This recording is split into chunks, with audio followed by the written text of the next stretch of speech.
Ini muskilah ada di pondok tahfidz perempuan, hafalannya bagus. Banyak yang ngefans sama dia, anak-anak cewek lain banyak yang muji dia. Lumpuh total, nggak bisa gerak. Bayangkan.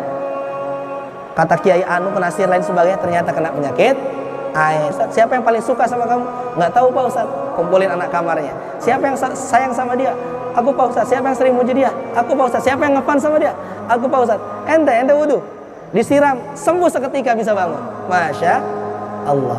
Inilah penyakit ain, bahaya nak. Kalau nggak tahu ciri-ciri penyakit ain, kamu bakal diagnosa dia kena sihir.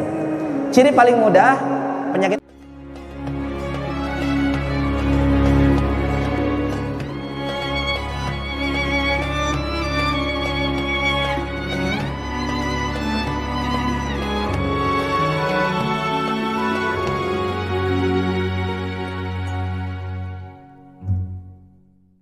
kata Rasulullah SAW, al-ainu haqqun, penyakit ain itu hak, betul adanya. Walau kana syai'un sabaqal qadar sabaqatul ain, jikalau ada sesuatu yang bisa lebih cepat daripada takdir, maka sungguh penyakit ain ini bisa lebih cepat dari takdir. Dahsyat enggak? Takdir bisa didahului oleh penyakit ain kalau Allah izinkan. Namun nyatanya tidak diizinkan. Takdir adalah takdir. Orang yang mati karena ain berarti dia ditakdirkan mati karena penyakit ain. Ini perumpamaan saja. Saking dahsyatnya penyakit ain, kata Nabi apa? Kalau ada sesuatu yang lebih cepat dari takdir, penyakit ain ini bisa. Sekalipun pada nyatanya tidak ada. Takdir mah tetap takdir daripada Allah Subhanahu wa taala. Maka penyakit ain, anak-anakku sekalian, dibagi menjadi 4. Yang pertama, ainul hasad. Yang kedua,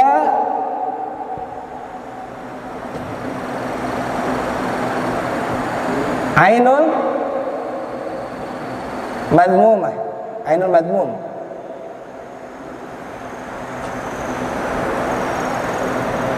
Yang ketiga, ainul nafs. Yang keempat, ainun nadhrah. Perhatikan, penyakit ain terlontar dari kotoran kolbu manusia lewat lisannya ketika melihat orang lain karena kehasadannya. Paham hasad? Apa? Tamanna zawalun ni'am, berharap nikmat yang ada di orang lain itu sirna, hilang. Itu namanya apa? Hasad. Contoh paling mudah, ketika kita lagi jalan lah katakan, ada motor mau nyerempet, mentang-mentang motornya keren itu, ya kan? Knalpotnya bising, berisik, mau nyabet kita. Habis itu dia sok-sokan gitu, oh, lu yang salah gitu kan. Dia buat aja ngebut. Terus kita dengan hasad kita mengutuk dia, misalkan apa? Mampus lu, mampus dia, jatuh dia. Maka dia sungguh terlontar penyakit apa? Ain. Nauzubillah min dzalik. Dan ingat, penyakit ain lebih bahaya dari sihir. Karena kalau sihir dilakukan oleh ahli maksiat, orang yang melakukan kekufuran kepada Allah. Tapi penyakit ain bisa terlontar dari orang soleh atau toleh. Soleh atau toleh. Toleh artinya ahli maksiat.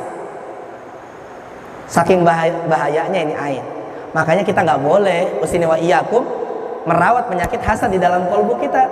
Karena kalau kita punya penyakit hasad di dalam kolbu kita, bisa jadi kita berpotensi melontarkan penyakit ainul hasad.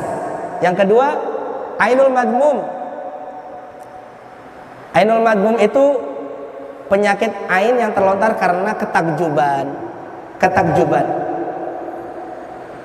Jikalau ada gedung yang mewah kita pandang dengan penyakit ain yang luar biasa, misalkan gedung itu yang mewah itu bisa hancur dengan penyakit ain madmum ini. Subhanallah.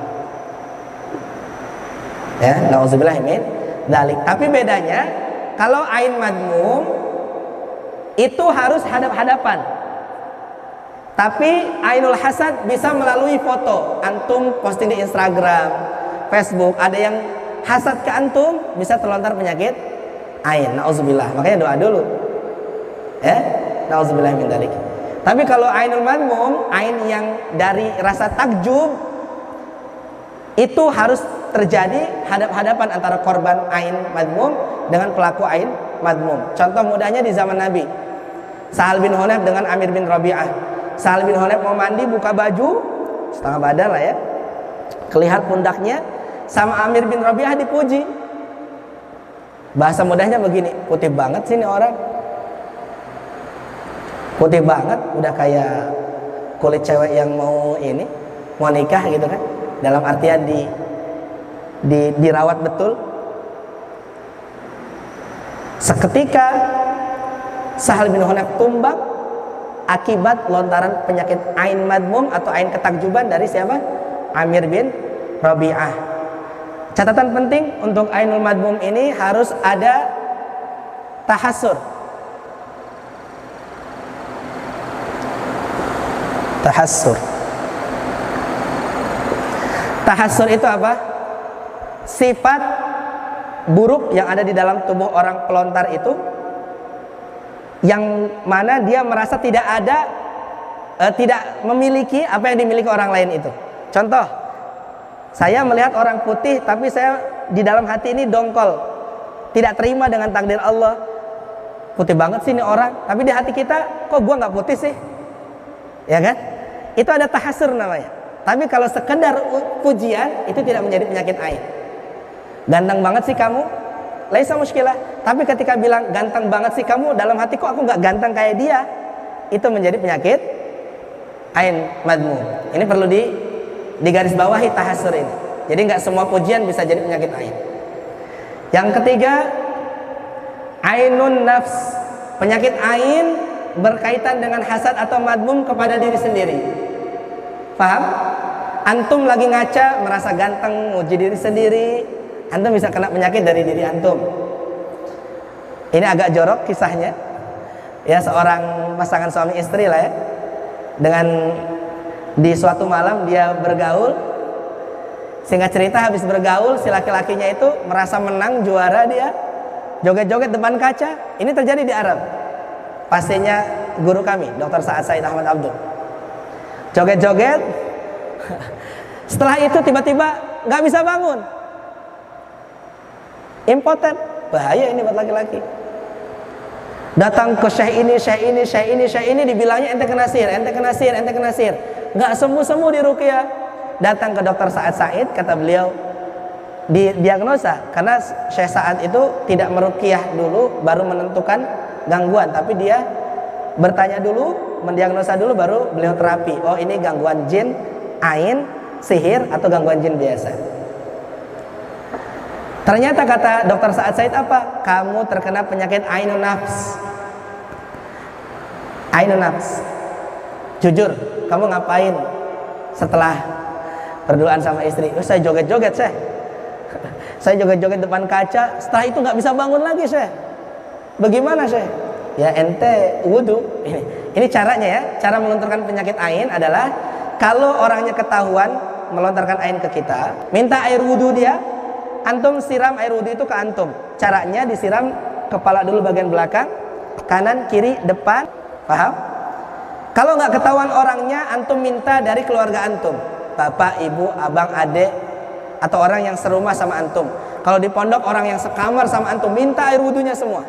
Ini muskilah, ada di pondok tahfidz perempuan, hafalannya bagus, banyak yang ngefans sama dia, anak-anak cewek lain banyak yang muji dia, lumpuh total, nggak bisa gerak. Bayangkan, kata Kiai Anu kena sihir lain sebagainya, ternyata kena penyakit ain. Siapa yang sering ngejek kamu? Nggak ada, Pak Ustadz. Siapa yang paling suka sama kamu? Nggak tahu, Pak Ustadz. Kumpulin anak kamarnya. Siapa yang sayang sama dia? Aku, Pak Ustadz. Siapa yang sering muji dia? Aku, Pak Ustadz. Siapa yang ngefans sama dia? Aku, Pak Ustadz. Ente wudu, disiram, sembuh seketika bisa bangun. Masya Allah.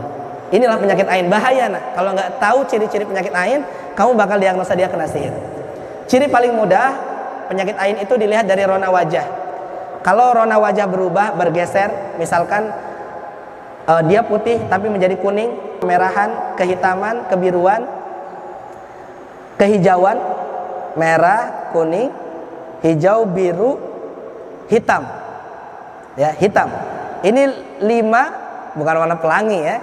Ini 5 ciri orang yang terkena penyakit ain. Tapi biasanya yang begini dari nazrah. Penyakit ain dari nazrah. Nazrah itu dari bangsa jin. Ya. Kalau manusia biasanya dia susah gemuk, bukan susah kurus ya, susah gemuk, udah makan banyak tapi kurus-kurus melulu. Di ruqyah bisa jadi dia terkena penyakit ain. Paham ya? Jadi cara melakukan terapi dari penyakit ain adalah meminta wudhu dari orang yang melontarkan penyakit ain. Kalau dari jin bagaimana? Di ruqyah. Apakah bisa di ruqyah saja tanpa dimandikan dengan air wudhu yang melontar ain? Bisa. Dengan izin Allah Subhanahu wa taala.